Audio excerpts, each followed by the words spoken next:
দাদা বদলে দেবেন। ইনি এখন আপনাদের সামনে তার গুরুত্বপূর্ণ মূল্যবান বক্তব্য রাখছেন। আলহামদুলিল্লাহ আলহামদুলিল্লাহ ওয়া কাফা ওয়া সালামুন আলা ইবাদিহিল্লাযীনা ইসতাফা আম্মা বা'দ আউযু বিল্লাহি মিনাশ শাইতানির রাজীম বিসমিল্লাহির রহমানির রহিম ইয়া আইয়ুহাল্লাযীনা আমানু কু আনফুসাকুম ওয়া আহলিকুম নারা সাদাকাল্লাহু মাওলানাল আযীম। প্রিয় মুহতারাম বুজুর্গ দোস্ত, প্রিয় মা ও বোনেরা, অনেকক্ষণ থেকে আপনারা ধৈর্য ধারণ করে সুন্দরভাবে বসে আছেন। আল্লাহ তাবারক ওয়া তাআলা আপনাদেরকে উত্তম প্রতিদান দান করুন। খাস করে আজকে মোহাম্মদপুর দিনিয়াত মুনাজ্জম মক্তবের দুজন শিক্ষক, মাওলানা শরীফুল সাহেব, মাওলানা রমজান সাহেব, তার সাথে সাথে যিনারা জিম্মেদারগণ রয়েছেন, অভিভাবক, গার্জেন এবং বাচ্চারা, সকলের মেহনতকে আল্লাহ তাবারক ওয়া তাআলা কবুল করুন। আমরা সবাই বলি আমিন। যেহেতু সময় অনেক হয়ে গেছে, আমি কোনো ভূমিকা ছাড়াই আপনাদের সামনে মক্তব চালাতে গেলে এই মক্তবগুলো শুধুমাত্র আজকের জন্য নয়, এটা চিরস্থায়ী লম্বা সময় পর্যন্ত আমাদেরকে চালিয়ে যেতে হবে। মক্তব চালাতে গেলে যে সমস্ত দিকগুলো আমাদেরকে খেয়াল রাখতে হবে, তার মধ্যে কয়েকটি জিনিস আপনাদের সামনে তুলে ধরতে চাই। সর্বপ্রথম 1 নম্বর, বাচ্চাকে মানুষ করার পিছনে, বাচ্চাকে লালন পালন করার পিছনে সবথেকে বড় ভূমিকা হলো মায়েদের। আর ইসলামের ভিতরেও যত বড় বড় মানুষ এসেছেন, তিনাদের পিছনে মা বোনদের অনেক মেহনত রয়েছেন। নবীও যদি হয়, তিনার পিছনে মায়েদের, এই উম্মতের মহিলাদের অনেক মেহনত রয়েছেন। এর বহু উদাহরণ রয়েছে, তার মধ্যে একটি উদাহরণ আপনাদের সামনে উপস্থাপন করতে চাইছি। আমরা সবাই জানি 4 ইমামের মধ্যে একজন ইমাম হযরত ইমাম শাফি রহমাতুল্লাহ আলাইহি, ইনার আব্বাজান বাল্যকালে ইন্তেকাল হয়ে গেছিলেন। যখন ইনি ছোট ছিলেন, ইনাকে ইমাম শাফি তৈরি করে দিয়েছেন, উম্মতকে দিয়েছেন তিনার আম্মাজান। তিনার জীবনীতে লেখা আছে যে তিনার আব্বাজান যখন ইন্তেকাল করেন, আম্মাজান ওই ছেলেটাকে নিয়ে, হযরত ইমাম শাফি রহমাতুল্লাহ আলাইহিকে নিয়ে অনেক দেশ বিদেশে ঘুরে ঘুরে ইসলামিক শিক্ষা তিনাকে দান করেছেন। কিছুদিন যাওয়ার পরে তিনার কাছে পয়সা ফুরিয়ে যায়, পয়সা শেষ হয়ে যায়। তিনি তখন সিদ্ধান্ত নিলেন আমার ছেলেকে শিক্ষা দিতে হবে। সেজন্য তিনি তিনার নিজের বাসস্থান, নিজের বাড়ি বন্ধকে রেখে টাকা নিয়ে, ছেলেকে নিয়ে সমস্ত দেশ বিদেশে ঘুরে এই উম্মতের সামনে একজন মহিলা, একজন মা উম্মতকে ইমাম হিসাবে পেশ করেছেন। সেই ইমামের অনুসরণ করে লক্ষ লক্ষ কোটি কোটি মানুষ যারা ঈমান গ্রহণ করে, ইসলাম গ্রহণ করে, মশলা মশাইলের উপরে আমল করে, তারা কঠিন জাহান্নামের আগুন থেকে মুক্তি পেয়ে সুখের জান্নাতুল ফিরদাউসে ঠিকানা বানাচ্ছেন। আমি প্রিয় মা ও বোনেদের উদ্দেশ্যে বলতে চাই, আজকে এই মজলিস থেকে আপনারা বার্তা নিয়ে যান যে আমাদেরকে, সমাজকে অনেক কিছু দিতে হবে। সমাজ সেবক দিতে হবে, ডাক্তার দিতে হবে, মাস্টার দিতে হবে, মুফতি দিতে হবে, ইঞ্জিনিয়ার দিতে হবে। সমস্ত জিনিস আপনারাই দিবেন।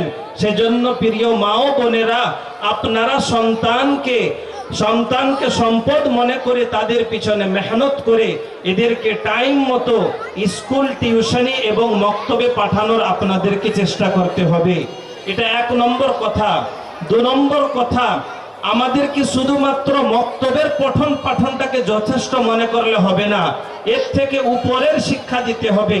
খাস করে মা বোনদের উদ্দেশ্যে জানাই, যে সমস্ত বাচ্চাদের যারা উচ্চ মাধ্যমিক দিয়ে দিয়েছে, তাদের জন্য আমাদের দিনিয়াতের সেন্টারের পক্ষ থেকে হাওড়ায় গড়পাতে ডিএমসি কলেজ খোলা হয়েছে। তাদের জন্য 2 বছরের কোর্স রয়েছে। তারা যদি 2 বছর সেখানে পড়াশোনা করে, 2 বছর পড়াশোনা করার পরে তারা শিক্ষিকা হবে, মুআল্লিমা হবে। তারা মুআল্লিমা হয়ে এসে ইনশাআল্লাহ সমাজে একাধিক শত শত লক্ষ লক্ষ তারা নারীদেরকে, মা বোনদেরকে শিক্ষা দিতে পারবে। সেজন্য আমাদের সমাজের কিছু বাচ্চা যেন উচ্চ মাধ্যমিক দেওয়ার পরে তারা ডিএমসি কলেজে যেন যায় এবং 2 বছরের কোর্স করে যেন তারা মুআল্লিমা এবং শিক্ষিকা হতে পারে। এটা যারা আপনারা এখানে এসেছেন আপনাদেরকে বুঝতে হবে, আপনাদেরকে ফিকির নিতে হবে। এটা 2 নম্বর কথা। 3 নম্বর কথা, যে সমস্ত ছোট ছোট বাচ্চারা এই মক্তবে পঠন পাঠন করতেছে এদেরকেও আরো উচ্চ শিক্ষায় শিক্ষিত করতে হবে। সেজন্য আমাদের দিনিয়াত মুনাজ্জম মক্তব সিদ্ধান্ত নিয়েছেন যে এবছর থেকে যে সমস্ত মক্তবের বাচ্চারা মাদ্রাসাতে যাচ্ছে তারা যেন সঠিক মাদ্রাসাতে পৌঁছায় আর সঠিক জ্ঞান অর্জন করার পরে তারাই যেন আমাদের সমাজের সমস্ত দিনের প্রয়োজনগুলো মেটাতে পারে। সেজন্য আমাদের দিনিয়াত মুনাজ্জম মক্তবের সেন্টার সিদ্ধান্ত নিয়েছেন যে এবছর থেকে রাজ্যতে যে সমস্ত বাচ্চারা মাদ্রাসাতে যেতে চায় তাদেরকে আমাদের সেন্টারের পক্ষ থেকে ভালো মাদ্রাসাতে পাঠানোর ব্যবস্থা করতে হবে এবং আমরা সেন্টার ওই মাদ্রাসাওয়ালার সাথে কথা বলে তারা যেন সুন্দরভাবে টাইম মতো পঠন পাঠন নিয়ে আগামীতে আমাদের সমাজে কাজ করতে পারে। আর যে সমস্ত বাচ্চারা রাজ্যের বাইরে যেতে চেয়েছে, যেমন গুজরাটে সুন্দর কোরআন পড়া হয়, আমরা সেখানেও মাদ্রাসাওয়ালার সাথে কথা বলেছি। সুতরাং যে সমস্ত বাচ্চাদেরকে আপনারা বাইরে পাঠাতে চেয়েছেন আমাদের সাথে যোগাযোগ করে তাদেরকে বাইরে পাঠানোর সুযোগ করে দিতে হবে। এই বাচ্চারা আমাদের সম্পদ।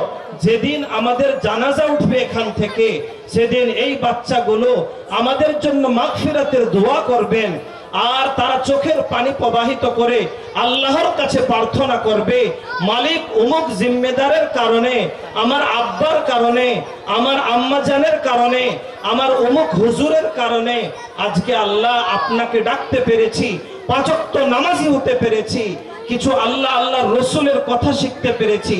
যেদিন আমাদের জানাজা উঠবে ইনশাআল্লাহ আল্লাহ এই সমস্ত মেহনতের বরকতে আমাদেরকে মাগফিরাত দান করবেন।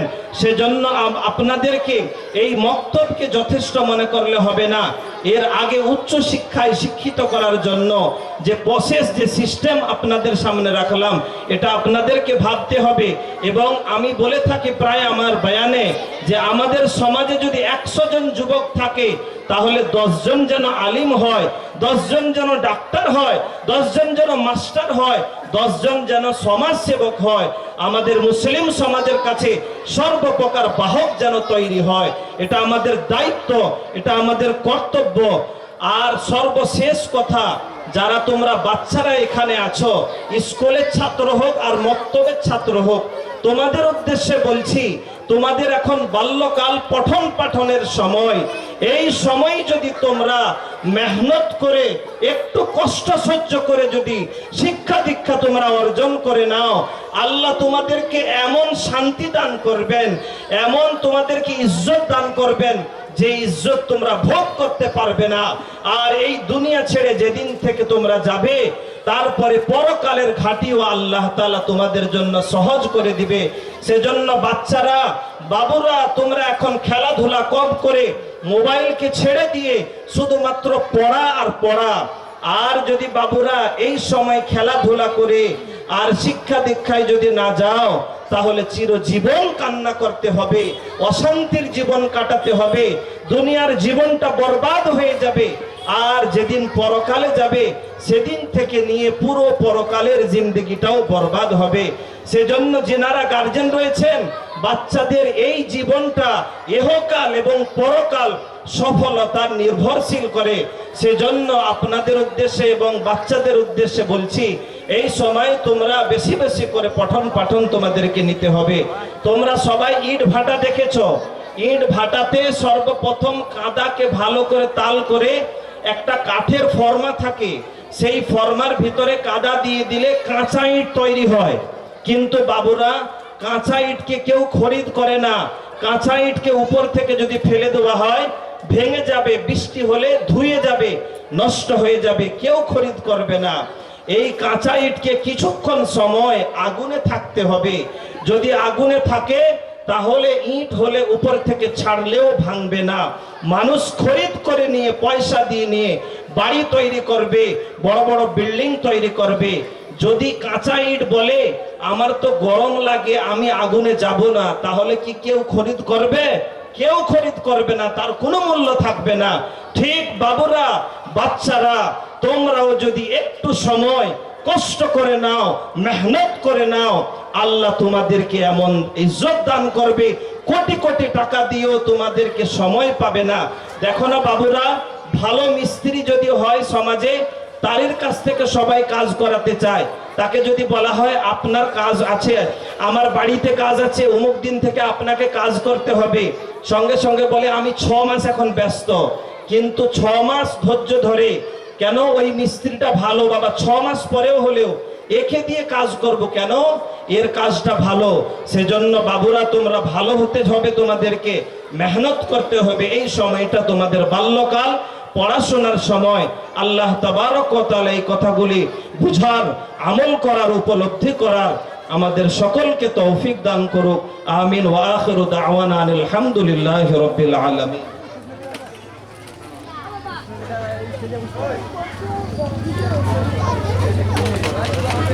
এটা